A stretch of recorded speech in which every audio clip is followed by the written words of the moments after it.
All right, so the other property that we want to show you is what we call a pre-rehab property. That means that you buy it from us in this condition. Then you send us the $40,000 that it's going to need in work. Our team goes in, they do all the repairs for you, and then they rent the property out. Why would you do that? Well, one, you're going to know exactly what you're buying. And two, in terms of what's been done and what isn't. Two, when you buy a property like this from us, we make it an 11% return for you. If we have to fix it all up and have the tenant in it when you buy it from us, it's only a 10% deal. That's something that we offer when we do that. So you as an individual investor need to think, what resonates with me more? Do I want it fixed up, rented and performing for 10%?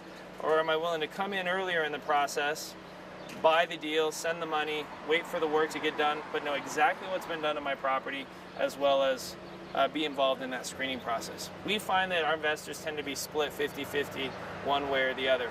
It's just a choice, but we wanted to show you a deal like this so you can get a feel for how those numbers look.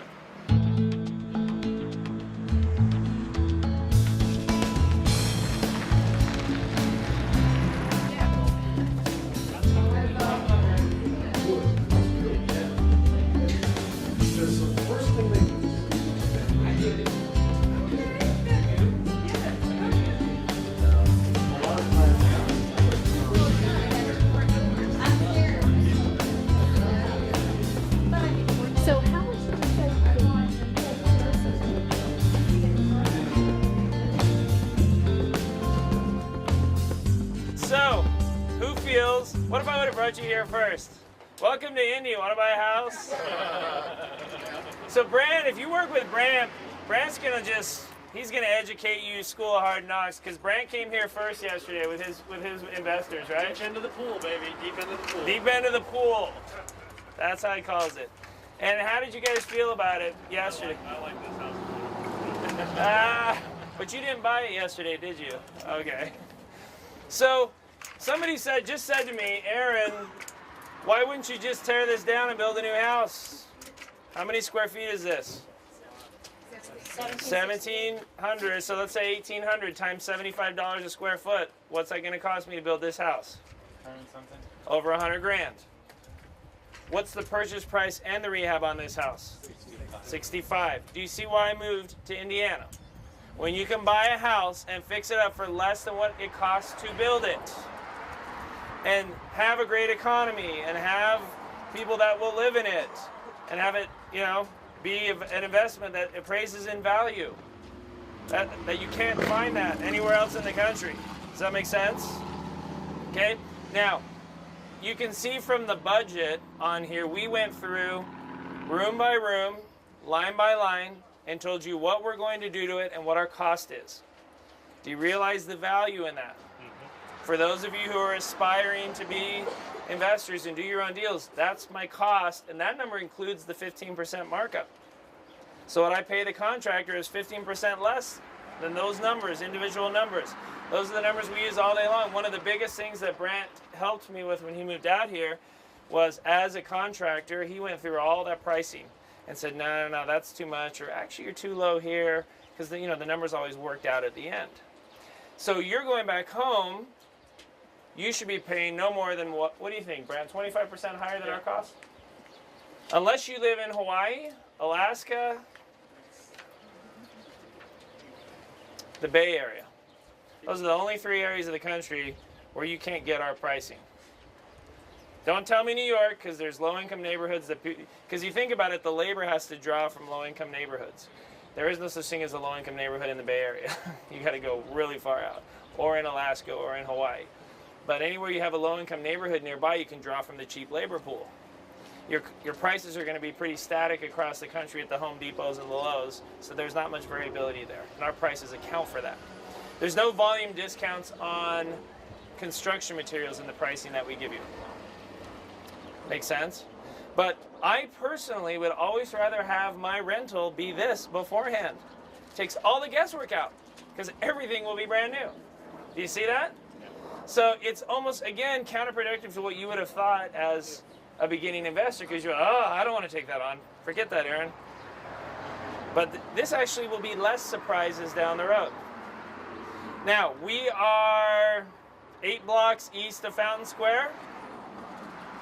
That's the neighborhood narrative. You guys just saw when we drove through the square. It's great, isn't it? And you're close to downtown. So really good area. A lot of long-term people have lived over here. And that's kind of the rundown. Questions about this house or this rehab? Did you see we're contracting it again? This was a duplex. We're making it a really good single family. Okay? I was just wondering about the floor. The floor's like, The floors that move? If a house is over 50 years old, yeah. well, let me flip it. If a house is less than 50 years old and the floor, you put a marble on the floor and it rolls, it's a foundation issue. If a house is over 50 years old and you put a marble on the floor and it rolls, it's character. It's character. Okay? One of the things, so when Tara and I were restoring our 1880 house, the contractor came to me and he said, you realize your house was 2 feet off of square.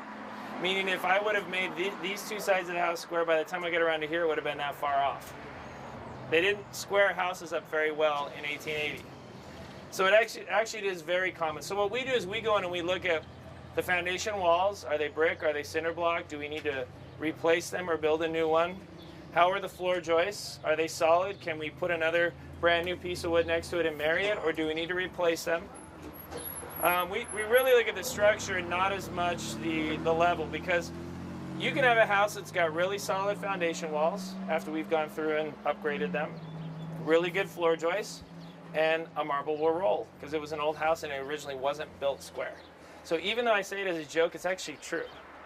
I worry a lot more about houses built since the 1950s with uneven floors than I do about that. Do I need to add to that, Ralph? Does that make sense? So my house is not square, my old house, and that's okay because the subfloor is in good, the hardwood floor is in good shape, the floor joist underneath it is in good shape, the foundation is in good shape. Those are the things that make sure that your house won't tip over or collapse. Really good question. Any other questions? Do you rip everything off the studded walls and re-insulate, make sure your studs are good? Yeah, we take it down. When we gut a house, we take it down. Now, that brings up a question. Somebody asked about the asbestos siding, okay? When you put the new siding on top of this, that will encapsulate the old asbestos. And the city's fine with that. Encapsulation is an approved technique to remediate asbestos. They'll also let you wrap it in plastic, like if it's asbestos insulation. One of the things that we learned was what is okay, so when we bring the city inspector out, we've already done all the remediation and he's just signing off on our work.